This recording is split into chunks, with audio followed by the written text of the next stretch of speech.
Hi, this is Jim from safetywars. Before we start the program, I want to make sure everyone understands that we often talk about OSHA and EPA citations, along with some other regulatory actions from other agencies, legal cases, and criminal activity. Everyone is innocent until proven guilty in a court of law. Proposed fines are exactly that, and they are often litigated, reduced, or vacated. We use available public records, news accounts, and press releases. We cannot warranty or guarantee the details of any of the stories we share, since we are not directly involved with these stories, at least not most of the time. Enjoy the show. This show is brought to you by safetyfm. From an undisclosed location on the back of jimpoesl's pickup truck. This is Safety Wars for Wednesday, October 8th. I wanted to do this program a little bit earlier today.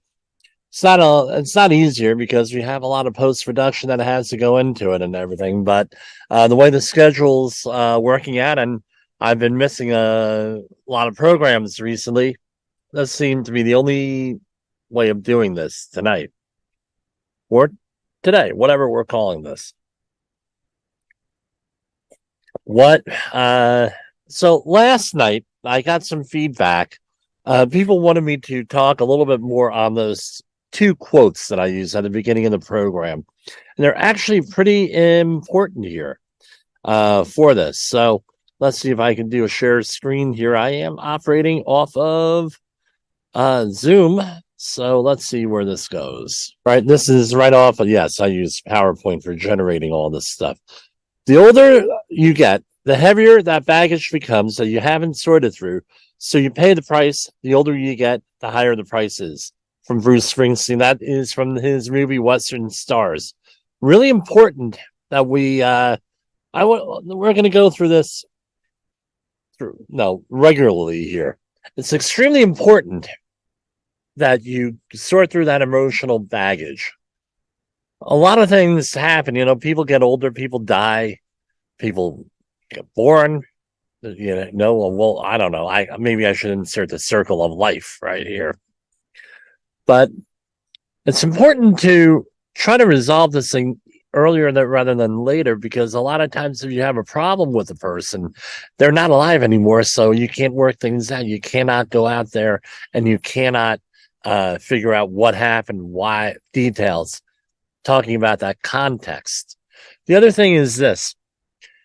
Carrying around emotional baggage has a tendency of holding you back. You're not able to go and you're basically not able to go and move forward unless you bury things deep down. I know some people who have a lot of emotional baggage, me included, right? And if you don't deal with this stuff, if you don't get over it, a lot of things you can't get over, you have to be able to get through. It's going to hold you back in your career. Okay, well, career is one thing, but what's important? The family and your community. So try to get rid of this emotional baggage out there. The second one, and Warren Buffett is often credited with this quote. Turns out nobody could attribute it to him. No one could find out a primary resource. So if you have the primary resource for who this is from, the primary source, let me know. Right, you will continue to suffer if you have an emotional reaction to everything that is said to you. True power is sitting back and observing things with logic. True power is restraint. If words control you, that means everyone else can control you. Breathe and allow things to pass. I related this to our previous conversation on Saul Alinsky's Rules for Radicals. I've covered it like 3 times in the last 2 years, where the threat is worse than the thing. And that's common, at least in my experience, to have people go out there and try to manipulate you, try to F with your head, try to do whatever. And that's one of the things is, oh, well, hey, this is, and that's why people have emotional reactions, is that they think that the worst thing is going to happen, that all of a sudden it kicks into their fight or flight mode. And that's when you get the real emotional reactions here with that. And once people realize they're able to do that to you, now they can control you any way possible. I'm just letting you know on that. That's not what you want to go through, is this panic mode. That being said, we're going to talk about, and this is, I believe, the third time on this, because this story is a story that never dies. Alec Baldwin. I don't think it's accurate to say that the man has. There's a lot of criticism with the way he reacts to things, very yelling and screaming and everything else. I think he's been set up a lot. A lot of this has been an act. But one thing that he was not set up on was this whole thing with the Rust movie set. All right. Where you saw him with videos in the aftermath. He's in the parking lot on the phone yelling and this and very upset, talking with police and everything else. And and often what happens with this stuff, and what I've researched from my own experience, is that whether you're an acts investigator, law enforcement, whatever, you let people talk if they're upset, because you don't know what they're going to say.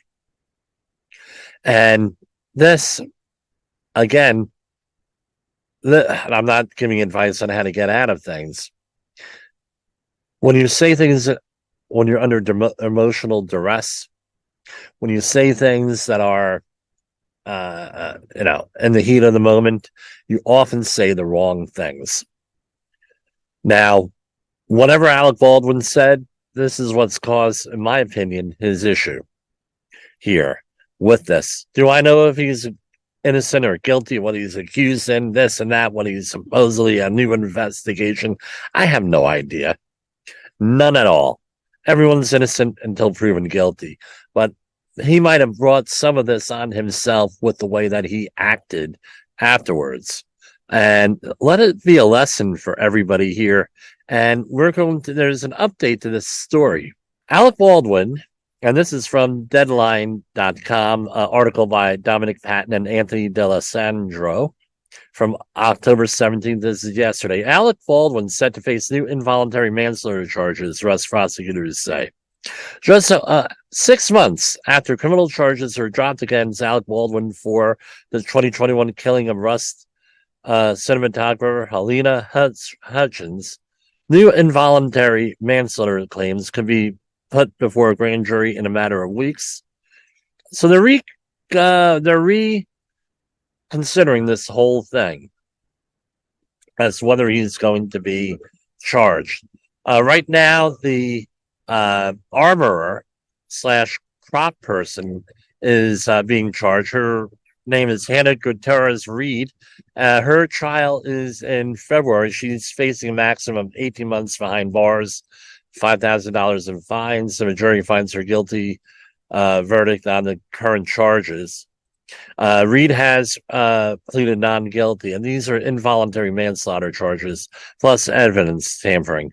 I'm gonna say she probably is gonna, from what my read of this, again, I'm not an attorney, I don't play one on the radio or TV, right?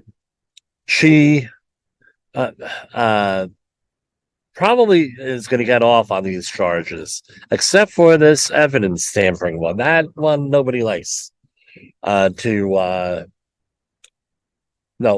Juries, prosecutors, or anything are not. It's an easy charge to plead, to find guilty to prosecute. So I don't see her getting out of this. Now, what I'm going to review here some of the things that are going on with this. As far as the OSHA part of this thing, and there is an OSHA, we're going to go over the report here because, again, nobody out there is talking about the report. We have a copy, and it's all public record, of the summary of the report here that's released by the New Mexico Occupational Safety and Health Bureau. This story is from February 24th, 2023. That's this year.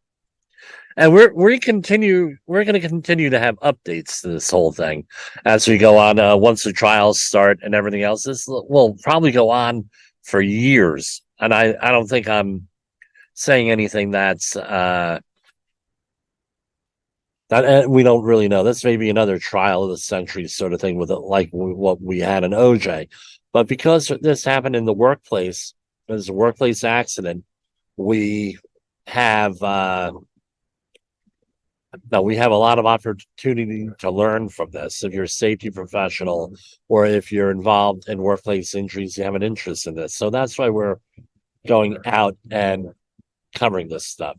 So this is from Variety.com from February 2023. Gene Mattis was the reporter. The producers of Rust have agreed to pay a reduced penalty of $100,000 resolve the issue. Resolve the OSHA case that arose from the shooting death of the cinematographer Halyna Hutchins by Alec Baldwin. The New Mexico Occupational Safety and Health Bureau issued a $136,793 penalty last April, the highest allowed by law. Rust Movie Productions was scheduled to challenge the citation in a hearing in June. So they decided to settle this out of court here, which, again, like our disclaimer says, all this stuff happens, maybe are vacated, litigated, negotiated, all through here, right? With this. So they wanted to get everything back up and running in February. And to my knowledge, they have pretty much gotten everything back up and running, and then you had the writer's strike. So I don't know where this thing is. Now, let's see if we have a copy of the report. What should I address that out? All right. And I have the state of New Mexico before the Occupational Safety and Health Review Commission. And this was case number OSHA 2211-11. And this was dated earlier this year, February 24th, 2023. I have the official report here. And you know what? Let's do a share. All right. The complaint in New Mexico Environmental Department, Occupational Safety and Health Bureau, and the respondent hereby agreed to the following terms for full and complete settlement of the citation issued in this case, going on and on. On April 19, 2022, New Mexico issued 2 citations in connection with the investigation of the incident which occurred during the production of the film Rust. Citation 1, item 1 was classified as willful serious. Citation 2, items 1 and 2 were classified other than serious. Respondent properly appealed the citations. These 2 citations are subject of the settlement agreement. And here it says this settlement agreement is entered into solely for the purpose of compromise. The parties expressly agree and acknowledge that neither this settlement agreement or any act performed hereunder is or may be deemed an admission or evidence of the validity or invalidity of either party's claims, defenses, or representations made in this appeal or otherwise. Nor is this settlement agreement or any act performed hereunder be construed as an admission or evidence of any wrongdoing, fault, omission, or liability. This probably is you want to bookmark this, and now this is good language here for this. Now, my question is this is and when this gets to the civil liability end, the civil end of this case, or criminal end, right now we're dealing with the regulatory action.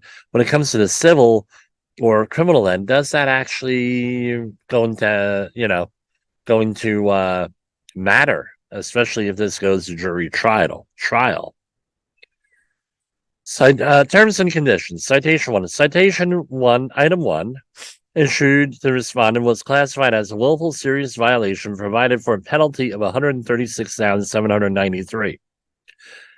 Item 1 shall be amended and read as follows. The employer did not furnish a place of employment free from hazards that employees are exposed to being struck by discharge rounds or projectiles when firearms were used on the set of the motion picture production. Classification of citation 1 item 1 shall be amended from willful serious to serious.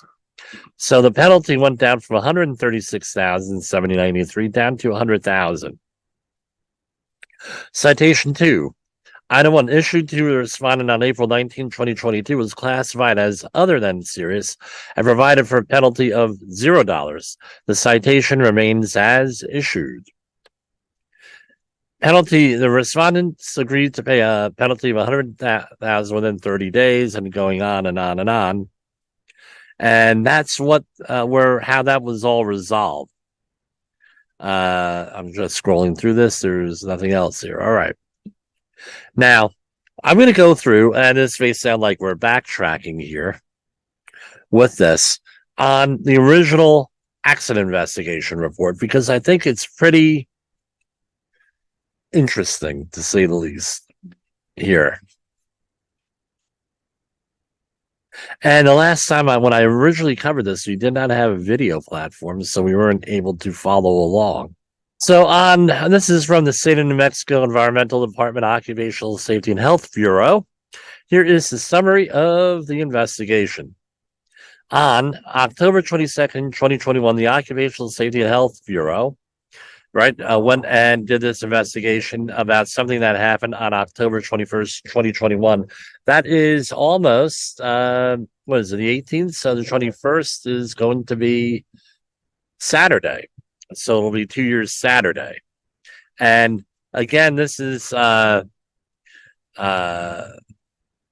Hutchins was the person killed in this accident. The second injury was Joel Souza, who made a recovery. I don't know how good of a recovery is. I can't imagine that being shot would result in anything other than a lengthy recovery, if anything at all. So our thoughts and prayers go to his family and him, and our condolences go to the Hutchins family here and for her friends. Okay, so real simple. This is all front matter, right? Justifying why they were going there, who they met, things of that nature. And here we go, and we go firearms findings. And it's all pretty basic stuff here until we get to item number 10. Now, what is in item number 10? Alec Baldwin, and this is probably where matters in the criminal case, if there is ever one. Alec Baldwin, actor and producer, and Joel Souza, director, negotiated with various producers to help create and fund the Rust Project. Okay, great. Alec Baldwin's authority on the set included approving script changes and actor candidates.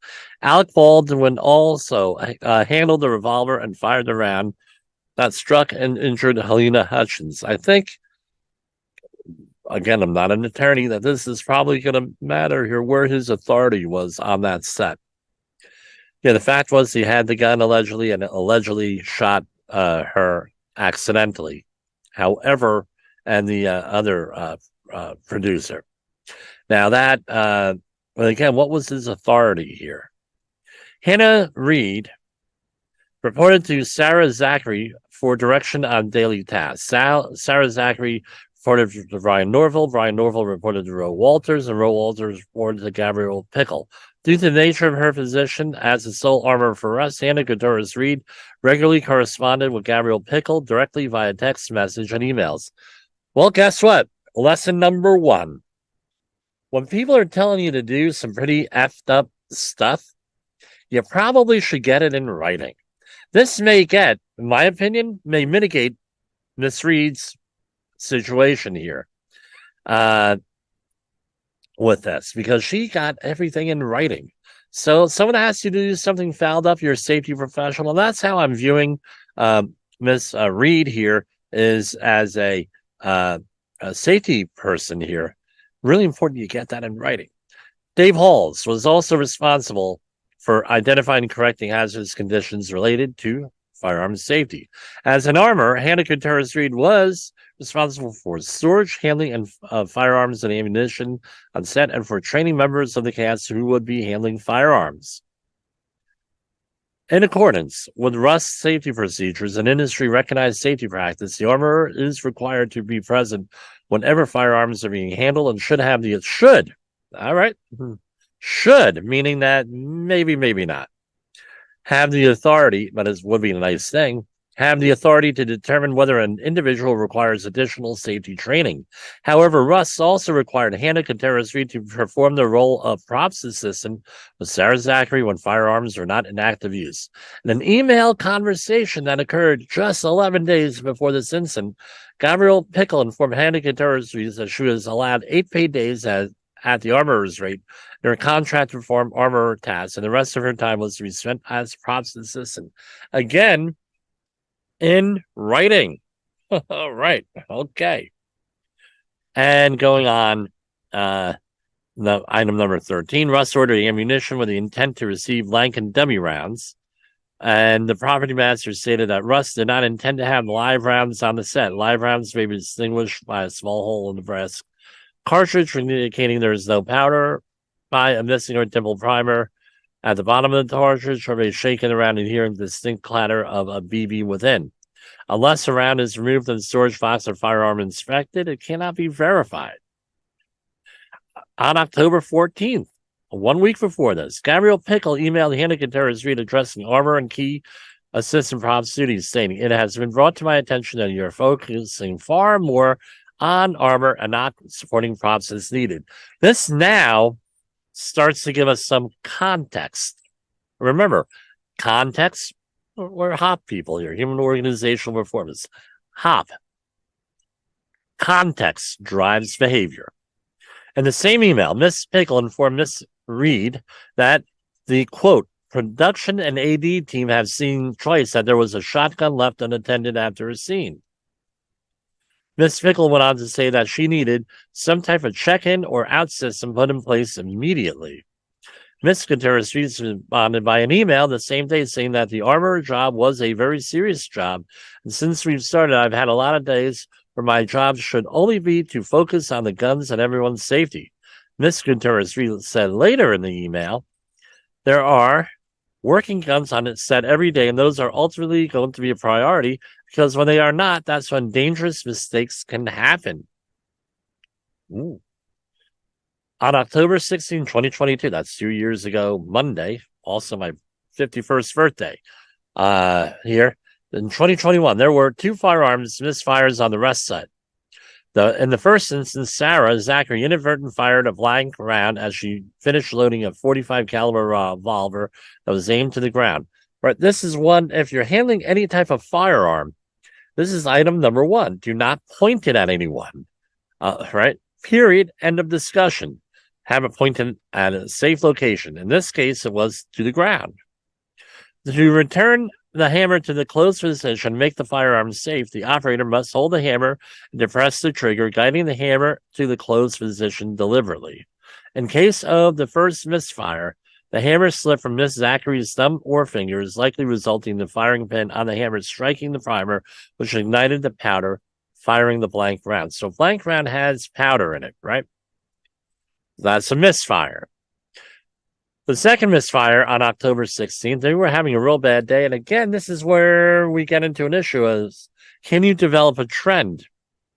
Not really, but they happen at random. And in this case, right, a trend would be there was an accident here, there's an accident here, there's an accident here, then you have a big one. It's not usually how this happens. It happens at random. And in my experience, multiple things are going to happen on the same day or in the same very short time period. It is, right, no, so this is on a lever action rifle of unknown make and model. It's not known how the misfire happened, or according to some statements, he was alone in the cabin. This is the Blake Teixeira, the stunt double for Alec Baldwin. And others say he was not alone. Halyna Hutchins said that Blake Teixeira's only comment was, it just went off. Right? Halyna Hutchins described that it is probable for the rifle fired by by being placed onto the ground too roughly. Why would she know that? That would be a good question, I guess. Why would she know that? Has that happened before? Is that speculation? Is that some kind of a bias? My experience with it, yeah, maybe depending on the thing, this could happen, but probable. That's a loaded word in this report. I wonder if that came from her, or is this an inference drawn by the investigator here?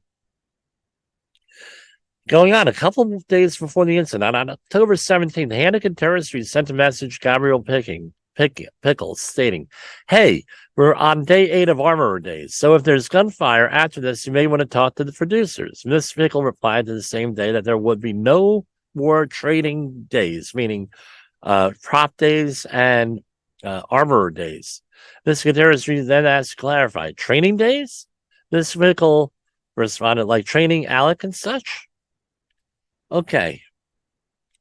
Now, when we go into a little bit further into this, you're going to realize, and we had a story yesterday on an accident that happened at JFK Airport where nobody knew what was going on that day, apparently, according to the paperwork. That there was no job hazard analysis, and I'm drawing that small inference, so there was no training and no notification, right? So keep that in mind here. With that, no training, no notification on a construction job results in 2 fatalities. Keep that in mind when I go further here. On October 20th, 2021, Lane Lufer, first assistant camera, resigned, citing safety concerns, among other issues, and stated in an email to Roe Walters, "During the filming of gunfights on this job, there are often played fast and loose. So far, there have been 2 accidental weapons discharges and 1 special effects SFX explosive that have gone off around the crew between takes." Mr. Lufer went on to say, "To be clear, there are no safety meetings these days. There have been no explanations as what to expect from these shots." Oh, okay. Here we are into the conclusions. We're on line 20. What page is this? Page 6 of 11.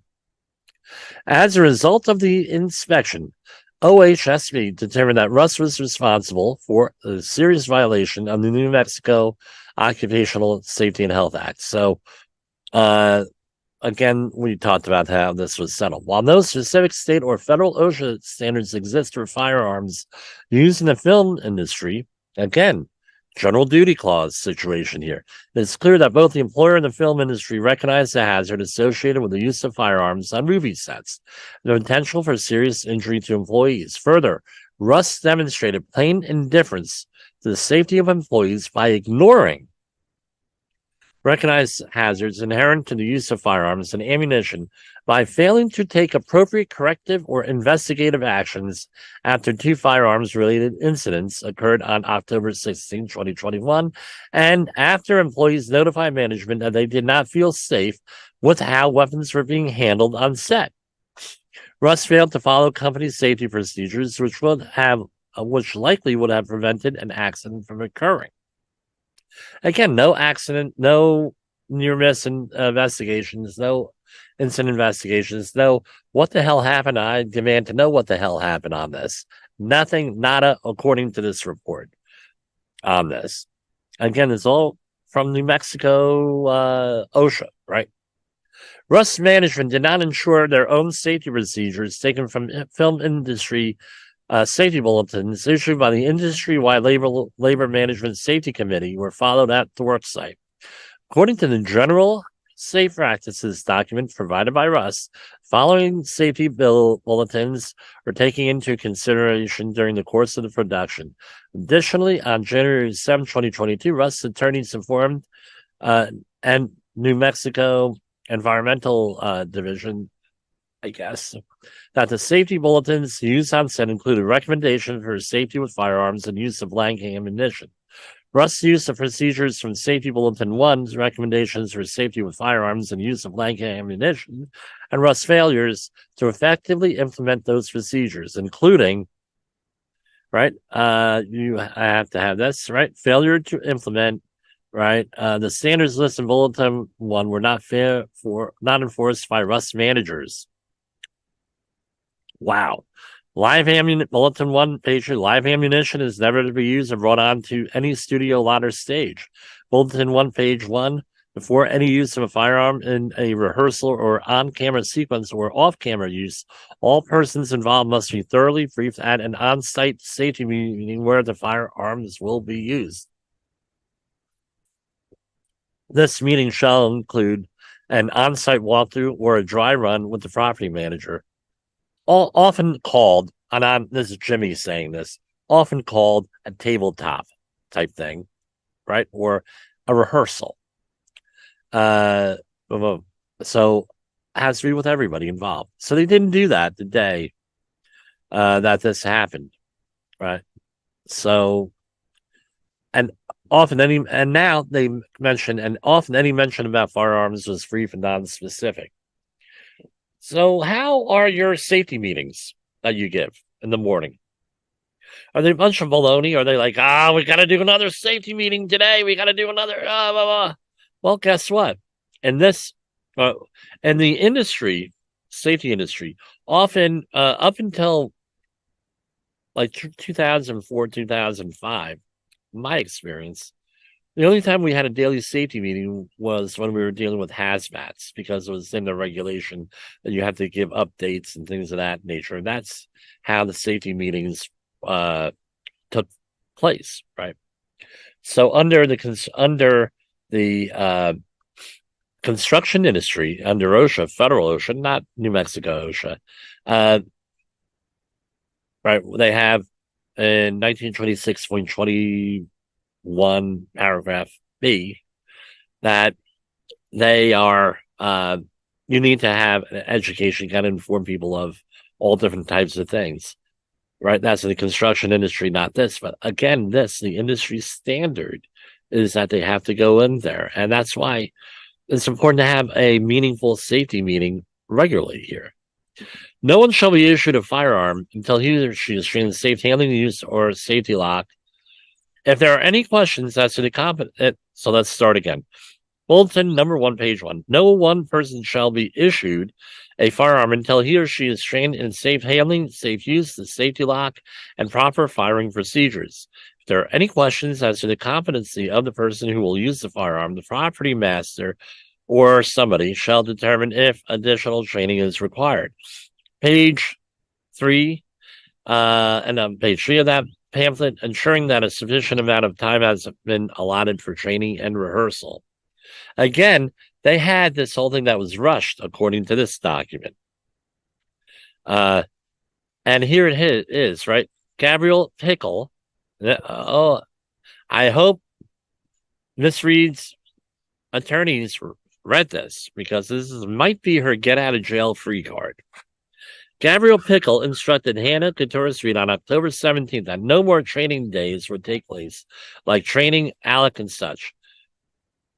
Rust management did not provide the armorer with the authority to determine if additional training was required in violation of Rust safety procedures. Additionally, this bulletin, meaning the one that they're talking, bulletin number 1, should be attached to the call sheet. Each day firearms will be used. Failure to implement. Between the unions, between the Screen Actors Guild and another group, IATSE, which represents the technicians, and the Directors Guild of America, there are what we call safety memos, that describe protocols. Quote, when asked if the safety memos are always sent to the call sheet, Halls, who is someone else, Dave Halls, involved in it, no, they were not on our call sheets. Bulletin 1, page 2, never lay down a firearm or leave it unattended unless actively filming or rehearsing. All firearms should be safely secured. Didn't do that. All right.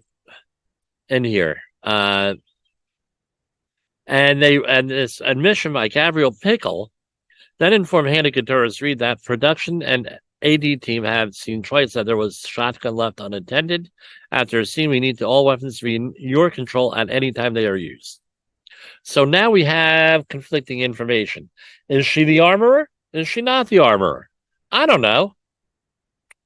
And again, why is one guy sitting on a folding chair talking off the back of his pickup truck? Why is that person going through this and not all the other news outlets here? I don't know. Hannah informed Gabrielle it would slow down production terribly if we had to check them back in between scenes. And when I'm forced to do both, that's when mistakes get made, like the shotgun being unattended. Gabrielle Pickle instructed Hannah Gutierrez-Reed to develop a check-in or out system for weapons, but did not follow up. So if you're a manager, are you following up on this stuff? And here we had someone who said, look, she's not an armor. She doesn't have authority. What's in our contracts? What should be in our contracts, according to my opinion? What should be in our contracts is, do we have the authority to hire, fire, discipline people, impact procedures, or anything like that? And if we do, we need it in writing. If we don't, we need that in writing. Pardon, I just gave it to you in writing. Bulletin 1, page 2. Refrain from pointing a firearm at anyone if it is absolutely necessary to do so on camera. Consult the property master or armor or other safety representatives, such as the first AD, stage manager. Remember that any object at which you point a firearm could be destroyed. And I think we're going to have to take a brief intermission here with this. So let's stop here. Okay, so we're back. Sun came out. Got a little bit warmer. Let's turn it out to be a nice day. We're still on the bulletins here for this Alec Baldwin situation, the original New Mexico accident report. So here we are on page 8 of the document bulletin, number 1, page 2. Refrain from pointing a firearm at anyone. Enough said. Right. So failure to implement. Lane Looper said that many camera shots had the firearms pointed or in firing at the camera. Halyna Hutchins and Joel Souza were injured when a firearm was pointed in their direction, with Hutchins' injury resulting in death. Bus management representative Dave Halls was present prior to and at the time of the firearm discharge. A live round severely injuring 2 crew members. As Rust's top-level management safety official, Mr. Halls did not consult with the property master or armorer during or after the firearm was loaded, handed to the actor, and pointed towards crew members. I'd love to know what the context was for that one. All right, I think this is sort of like what I don't know if this happened, but we do know that a lot of the accident investigations we get involved with, they have what is called the donuts and coffee safety person. Enough said on that. Meaning that they sit in the trailer and all they do is eat donuts and drink coffee. And firearms to be located is bulletin number 1, page 2. Firearms are to be loaded just before they are used in a scene. On the day Halyna Hutchins and Joel Souza were shot, the firearm was loaded and handed to Alec Baldwin during an informal rehearsal prior to filming the scene involving the firearms. Russ did not provide responsible staff for ensuring firearms safety with sufficient time to inspect the ammunition received to ensure that no live rounds were present. During the misfire on October 16th, Russ failed to address the hazardous condition, right, and reinforce adherence to protocols. Russ management, again, this is all in the report. Russ management ignored concerns of firearm misfires on set, according to statements taken by the OHSB. Dave Halls, the safety coordinator, was present on the set when the first accidental discharge occurred. Mr. Halls did not discuss the incident with staff, report the incident to Russ producers, review the incident as safety coordinator, ensure Sarah Zachary took appropriate actions with respect to safety protocols, or take any other corrective measures. According to employees interviewed, including Hannah Gutierrez-Reed, crew members verbally expressed their surprise and their discomfort with Russ management's lack of action regarding the work site safety issue. A lot to digest here with this. How many times have you been on a job where something happens and everyone's like, okay, just move on. We don't care. No investigation, no saying, this is not like a minor thing here. Firearms going off. Forget about it. How about, cave in? No shoring? Don't worry about it. Can't worry about it. Russ initiated no investigative action. The second firearm misfire. And Dave Halls was present for that too. Russ recognized the hazards associated with firearms and adopted safety bulletins that were designed to control and mitigate these hazards. Russ described these protocols being enforced by the first assistant director, who is the safety coordinator. Ryan Smith, producer, also stated during the closing conference that all members of the cast and crew have stopped work authority. Despite this, no corrective, investigative, or disciplinary action was taken after the first and second firearms misfires by any member of the management. Context drives behavior. People are influenced by incentives. What was the incentive here? Not to stop work. That's what my question. That's a question here. Maybe that'll be answered later on. When the first assistant camera resigned, informing management that there was an ongoing lack of firearm safe practices, among other labor issues, that misfires had occurred, Russ management took no action to address workers' safety concerns. When the armor had used most of their contractually limited armor days, they were issued a written instruction to focus less on their tasks, spend more time on assisting the props department.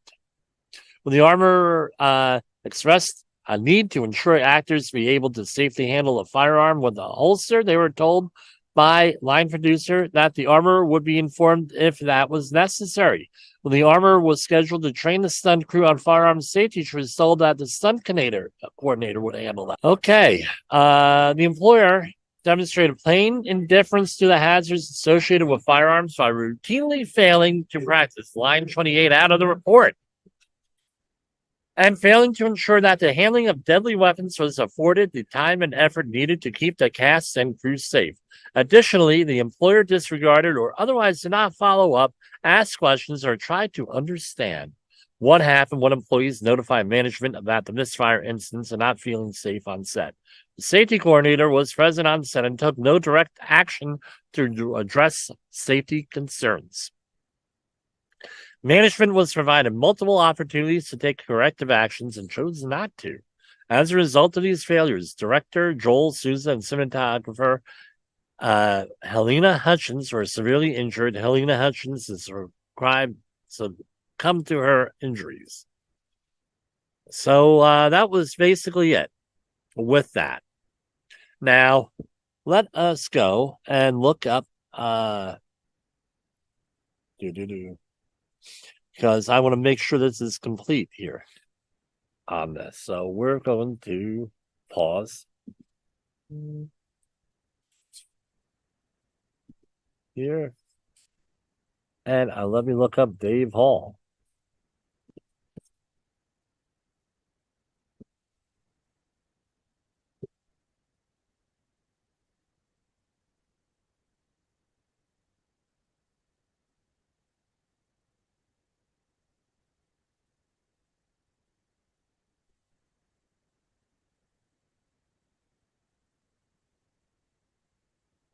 So here we have from ABC News, Meredith DeLiso.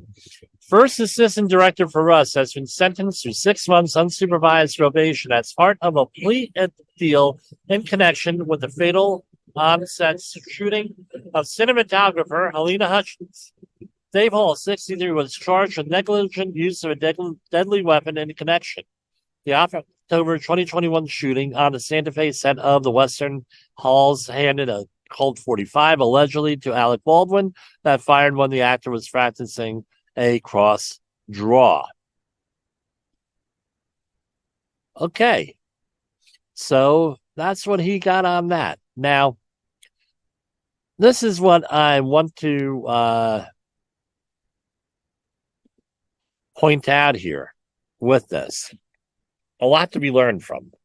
with all of this. How many times are we on jobs where we have standards that are just not followed, just not complied with? It's all a joke. Whether it's a simple hard hat safety glasses situation, or whether it's something more technical or what we call a high gravity situation, happens all the time. Do you exercise that stop work authority? When you say, oh yeah, we have stop work authority, do you really have stop work authority? I shared the story of someone on a project a couple of years back. They were a new safety person, and I was involved in a incident investigation. It was a near miss. And one of the questions came up: do you have stop work authority? You're listed as the competent person? Do you have the ability to correct the hazard? What did her boss say? If she corrects the hazard, she had better be right. And if she shuts down a job, she had better be right.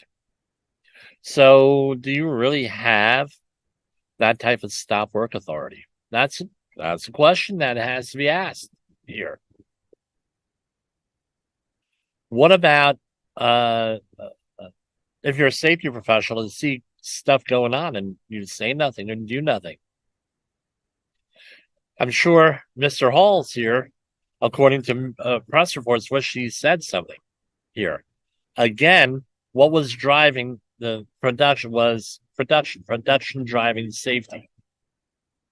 I really don't know how this is going to turn out for Mr. Baldwin, but just in listening to this program, if you're a safety professional, it's a must that we study this.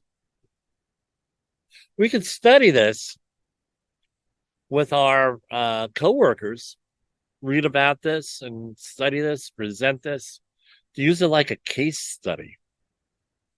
So now you can say, well, hey, look, this is a case study where we have a lot of the same alleged attitudes that they had here, a lot of these findings and everything else.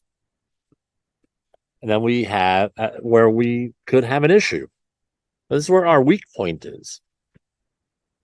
Let's say that you're a safety professional and you cannot correct situations like this, what do you do then?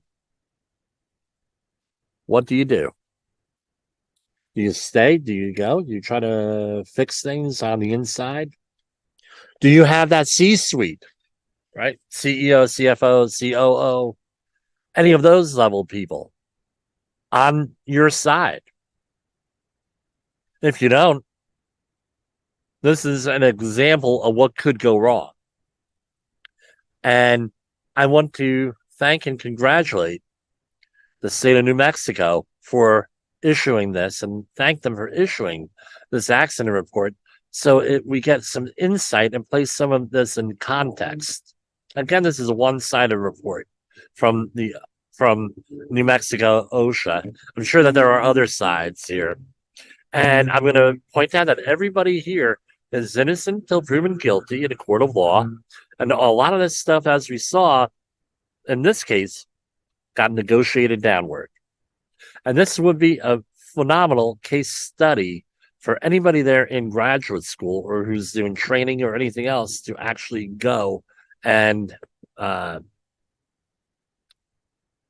study here, to present. I would be interested at the end of this what all the legal cases, what all the legal documents are, and I'm going to be following this, and we're going to be following this here on Safety Wars, and refer back to this program when this finally goes to trial, if it goes to trial. So for Safety Wars, this is Jim Poesl. The views and opinions expressed on this podcast are those of the host and its guest and do not necessarily reflect the official policy or position of the company. Examples of analysis discussed within this podcast are only examples. They should not be utilized in the real world as the only solution available, as they are based only on very limited and dated open source information. Assumptions made within this analysis are not reflective of the position of the company. No part of this podcast may be reproduced, stored in a retrieval system, or transmitted in any form or by any means, mechanical, electronic, recording, or otherwise, without prior written permission of the creator of the podcast, Jay Allen.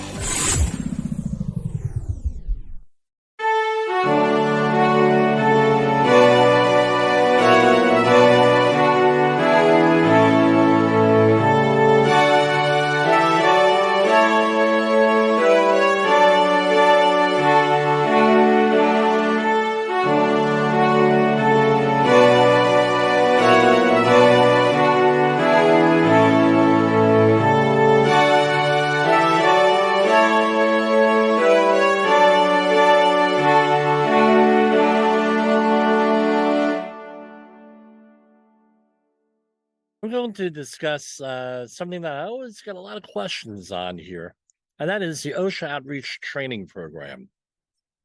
What exactly is it? We cover this on the regular show, and we discuss, hey, this is not a certification. This is an awareness level training, meaning that you take this training and you cannot use it anywhere else. As far as, well, I'm excavation trained, I'm respiratory protection trained, and all of the other topics that are included in the course. The reason being is that every one of these courses is supposed to be tailor-made to the people you're giving it to. So some things, some topics may be in there, some topics may not be in there. What are some of the basic outlines of this? What are the requirements? You have to be a authorized trainer, not certified, an authorized trainer from OSHA. And you normally go to an outreach training center to get the credential. And that normally takes about 2 weeks, where you need a standards class. This doesn't matter. And this is for maritime, general industry, and construction, where you need a standards class, usually around 4 or 5 days. And upon completion and passing of that, there is a test that you can fail. Then you're eligible for the outreach training credential, assuming that you could pass all the requirements of credentials, the experience, you're not a criminal, you're not banned for whatever reason, you're able to do that. Then you go out and you're able to give a outreach training program course, either a 10-hour or 30-hour. Or if you're a disaster response worker trainer, that is 7.5 or 15 hours. Back in the day, for example, you could give more than 7.5 hours of training a day. We're talking before, I believe it was 2010. Since 2010, you're only allowed to give 7.5 hours if you're a trainer, 7.5 hours of training a day, or if you're a student, you receive 7.5 hours of training a day. What does this work out to? This works out to, for the 30-hour training, 4 7.5-hour days at the fastest. And if you're a 10-hour trainer, you're allowed to do a 7.5-hour one day and 2.5 the next day. But normally that's broken out into 2 10-hour days. All right. Now, I have the OSHA Outreach Training Program pamphlet here that we're going to go through. And what does that include? This is the January 1st, 2019 edition. I don't know if I just downloaded this today from the OSHA website. I'm not certain whether or not this is going to be updated or not updated, but it has not been updated. In January, it'll be 5 years for that. It is what it is. What are some of the requirements? General requirements. You need to have between 3 and 40 participants, because it's meant to be an interactive class. This, generally speaking, has to be done in person, even though there are some online programs out there. Some of them are better than others. when I see people come up, well, I've had this online. Now, even because it's not a actual credential, it is a awareness level training. Now I have to worry. Yeah, how's this going? What's going on here? Does this person really know what they want to know? I have to do that with a lot of in-person people also. Well, was this person actually at the class? Was this person here? Upon doing a lot of accident investigations, I find out that around metro areas that make this course a requirement for work, more or less a working paper, that's where you need to watch out, because they sell these things on the street. And pardon me, this is not a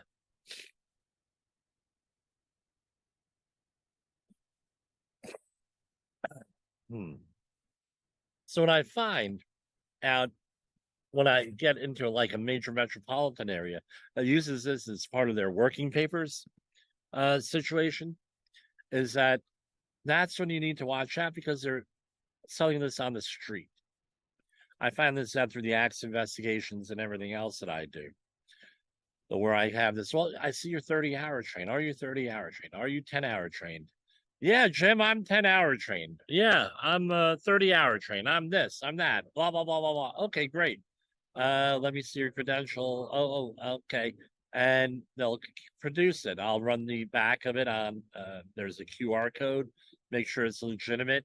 And oftentimes what comes up is, oh yeah, my boss handed it to me. I don't know anything about it.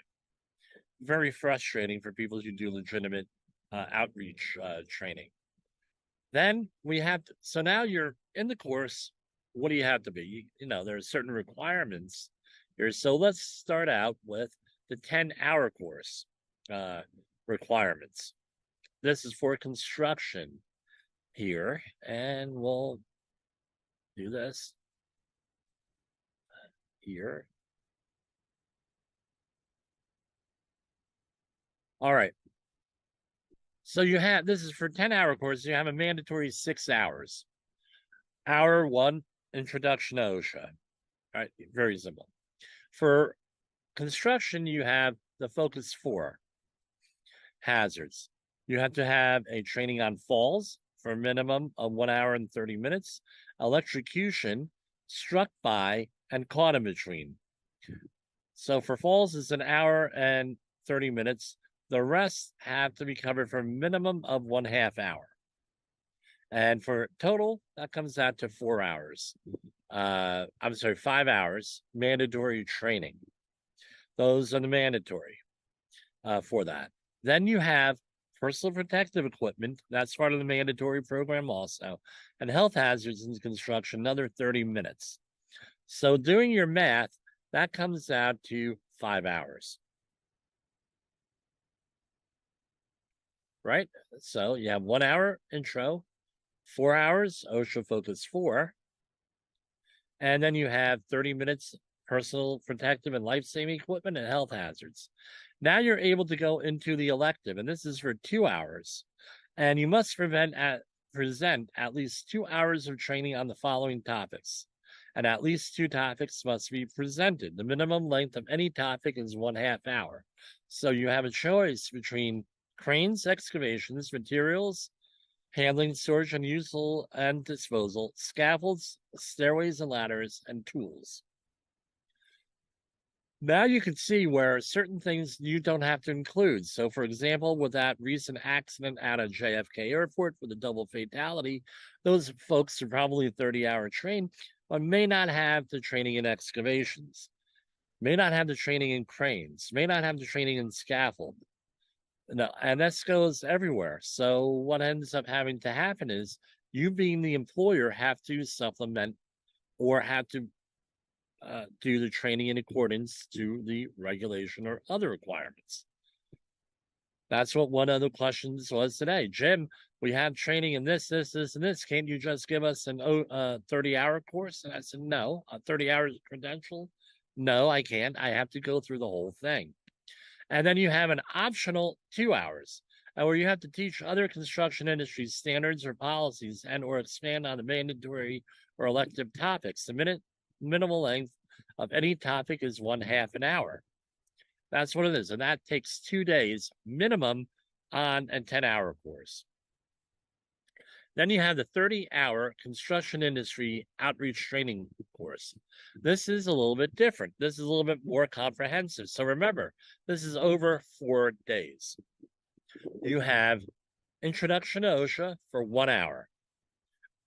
So with that, and same as the 10-hour. That used to be 3 hours, but now it's 1 hour. Managing Health and Safety, 2 hours, where we talk about your I2P2 programs, that's injury and illness prevention programs, job site inspections, accident prevention programs, management commitment and employee involvement, work site analysis, hazard prevention and control, accident investigations, how to conduct safety meetings, and supervisory communications. And you have the OSHA Focus 4 hazards for 6 hours, and those are still the same: falls, electrocution, struck by, caught in or between. PPE for 2 hours, the life-saving equipment, health hazards in construction for 2 hours, and stairways and ladders for 1 hour. This comes down to a mandatory 14 hours. So you're halfway there. So you're going to have roughly, and this doesn't have to be in order, but you're going to have roughly 2 days of this training in a row, right? 14 hours and a little bit more. Then you have an elective 12 hours. Must present at least 12 hours of training on the following topics. At least 6 of these following topics must be presented. The minimum length of any topic is 1/2 an hour. And that's this big long list. And if you're going to do Foundations for Safety Leadership, that is a specific document in OSHA that they have. I often include my leadership presentation on this in this area. No, the Foundations for Leadership cover that, and everything else I included in there. We talk about all that stuff. That's why often the 30-hour course is meant for supervisors, because or managers, supervisors, foremen. This way you're able to go and instruct them a little bit more in depth. I tell you what, the Safety Management Foundations for Safety Leadership, that's often not going to interest a lot of workers on that. However, some areas like New York City Department of Buildings make it mandatory 30-hour training. Optional, a 4-hour series. Teach other construction industry standards or policies and or expand on the mandatory or elective topics. The minimum length of any topic is 1/2 hour. So any of those. Then you have industry specific topics. That's a reserve thing. And if you look through the book, they have different training websites and things of that nature on there. And with that, that is the basic OSHA Outreach Training course. If you're interested in taking any of these courses, and that's for construction, general industry has a similar setup, maritime has a similar setup, you give us a call back here at 845-269-5772 or jim@safetywars.com, and we will go and we will discuss what your needs are. For Safety Wars, this is Jim Poesl.